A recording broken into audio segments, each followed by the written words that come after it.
Mallory Hartley here with Dave Campbell's Texas Football, sitting in the cool zone. Yeah. The Cruton collab. The Cruton cool corner. zone with the director of recruiting at Dave Campbell's Texas Football, Greg Powers. How you doing? Good. How are you? I'm doing well. This has kind of become our new thing, our recruiting notebooks. And it's Cruton season. It's Cruton season. Oh, you know that. Yeah. Oh, absolutely. Well, I mean, you can tell from Michael Terry behind us that I think we're going to be talking about the University of Texas, the Texas Longhorns today. So let's take a look back to last year, right? The class of 2024. I think it's safe to say that they pretty much cleaned up, especially in the state of Texas, right? Colin Simmons from Duncanville, Kobe Black from Waco Connolly.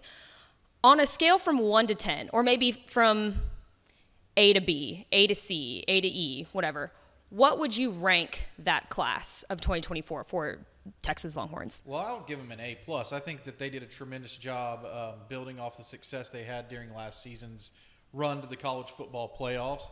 And right now, I think if you're a Texas fan, this is like the prime time to be a Texas Longhorns fan, because not only are they moving to the SEC, which brings like a whole new dynamic to the schedule and the football season in general. By the way, they get to move to the SEC with their bitter rival Oklahoma. Right down the road. So they get to keep that game. Or A&M, yeah. Yeah, they get to keep that game on the schedule, plus pick up the A&M game. So, like, this is the time to be a Texas Longhorns fan. And in recruiting, Texas, this will be my 20th season. 2024 will be my 20th season covering Texas high school football and recruiting.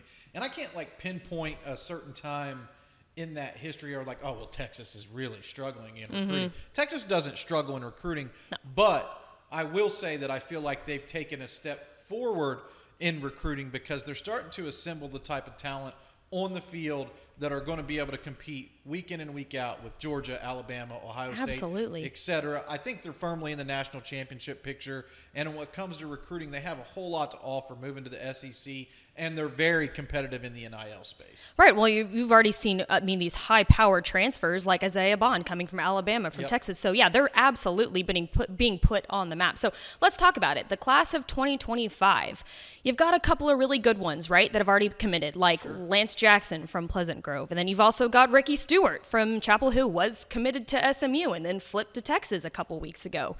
Who are some of those standout prospects that you think Texas fans should be keeping their eye on that maybe have already committed or might be flirting with the idea of the Longhorns a little bit? Well, I really love Lance Jackson. He's the number 10 player in the DCTF rankings. He's the number 1 defensive end.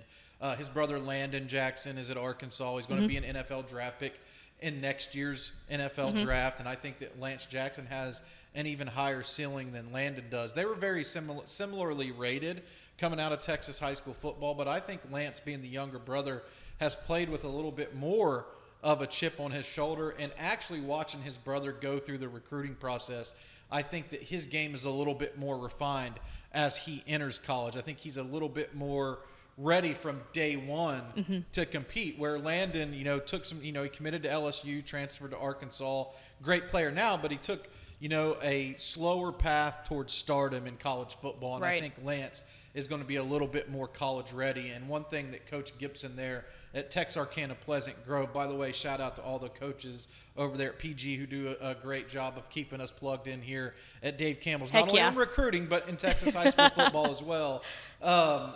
They love his work ethic.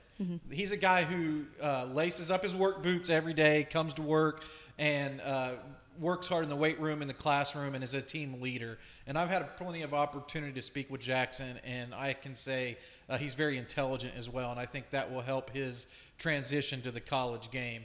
You mentioned Ricky Stewart. I think that's a big commitment as well, but Texas has done a pretty good job of recruiting out of state. And as a matter of fact, they went out of state to get their quarterback, KJ Lacey, who had some pretty good offers. He's a 4-star on the 24/7 Sports composite, and I think that he is possibly going to come into that quarterback room and offer something different, because they had Arch Manning 2 classes ago, a guy that we saw have his breakout moment in this year's spring game, and everybody's really excited about Arch Manning.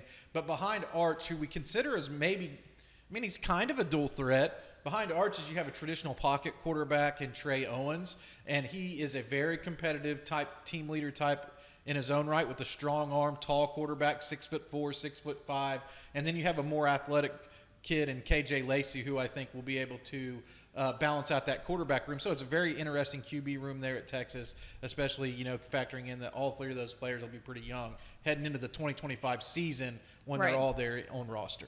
Well, and speaking of some of those big prospects that you just said that committed from out of state, Texas entering the SEC.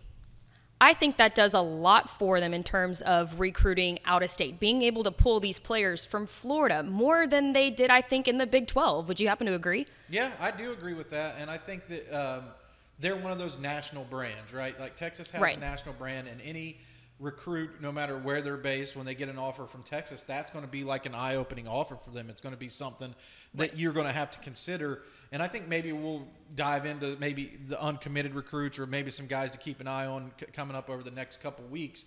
But I want to take a look at a national recruit that kind of helps explain this, and it's a wide receiver named Jamie French. Jamie French is one of the top recruits in the entire country, and I don't know that Texas was one of his top schools when he was maybe committed to a Power 4 school at one point and decommitted, came back on the market.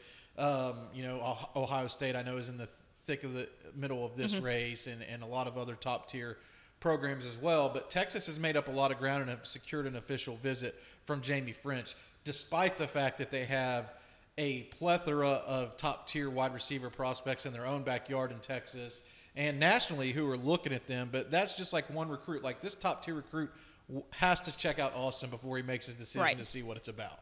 Okay, enough out-of-state talk.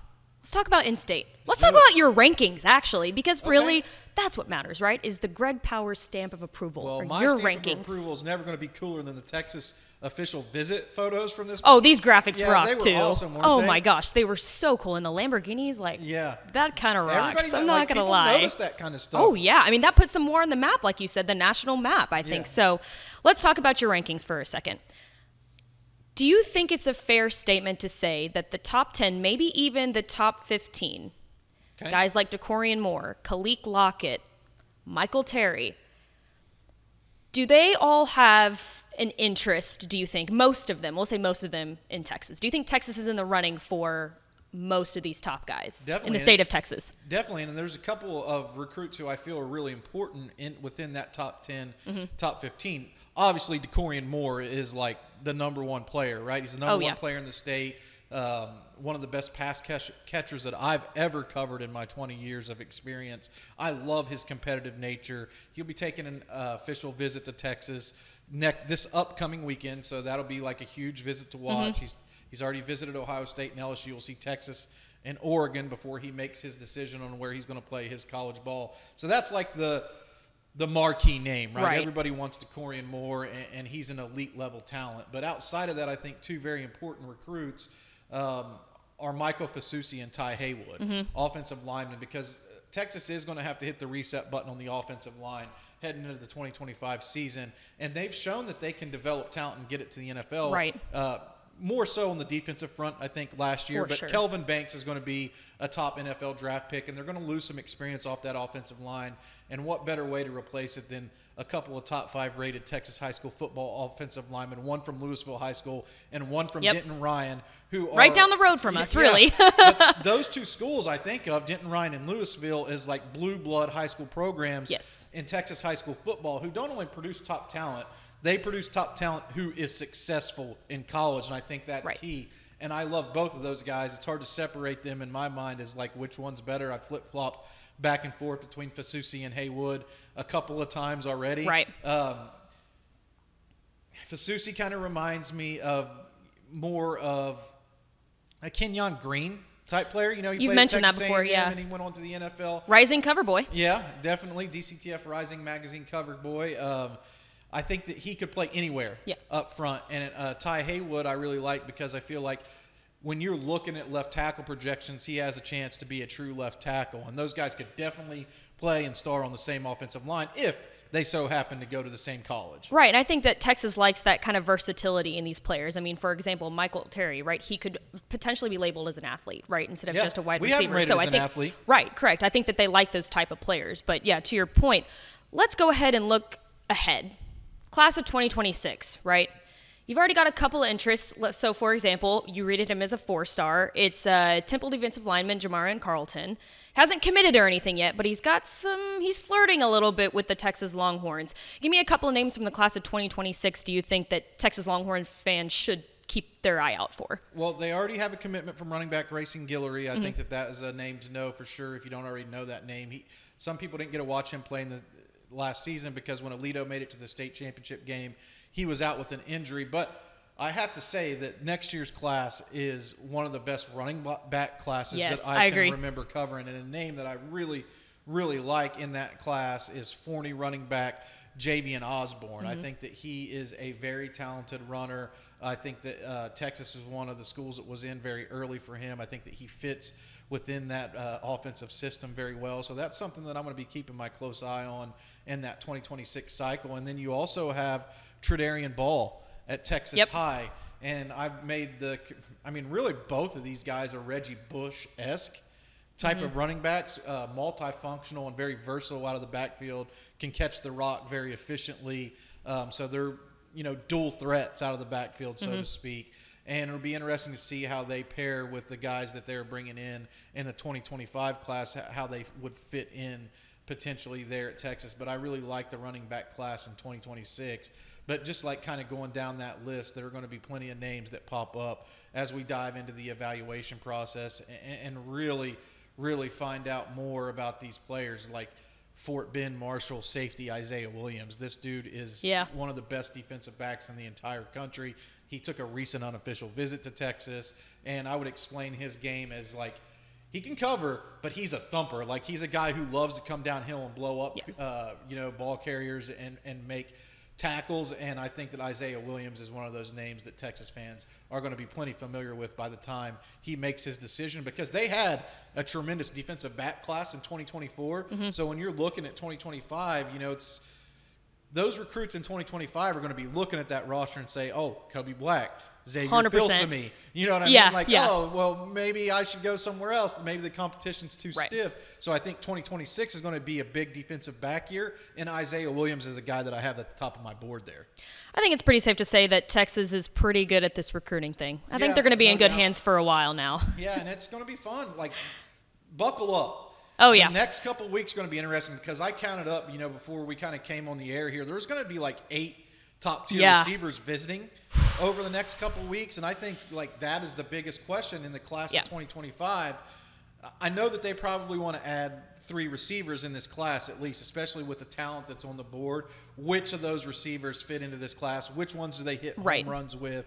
Is it going to be Dakorien Moore and Andrew Marsh and Kalik Lockett, or is Michael Terry a wide receiver for them, and does he take one of those spots? Tanuk Hines just took his official visit there, and he's a prospect that's really shooting up recruiting charts. He picked up a recent offer from Georgia. So, there's really, really talented players available at the wide receiver position, and which ones are going to make up the Texas class? That's, I think, the question that is most pressing and the one that fans are going to be excited to find out that answer answer for. Well, and fans like those splash players too, right? So I think I agree with you there. The wide receiver position, I think, for Texas is super important this year, especially because they lost so much to the NFL draft, and they're kind of rebuilding with bringing in these transfers like Isaiah Bond, like we mentioned earlier. But I think no matter what, they're probably in really good hands. So if you're a Texas Longhorns fan, be excited. Yeah, they're all like 5 stars. I know. It's like, which 5-star do we want this week? Which are we going to get? That's why it's fun. I know. It's super, super fun. He's Greg Powers. You can see all of his fine work at texasfootball.com/recruiting. Thanks, Powers. This was fun. Let's do it again. Let's do it again next week. Maybe we'll talk about a different team.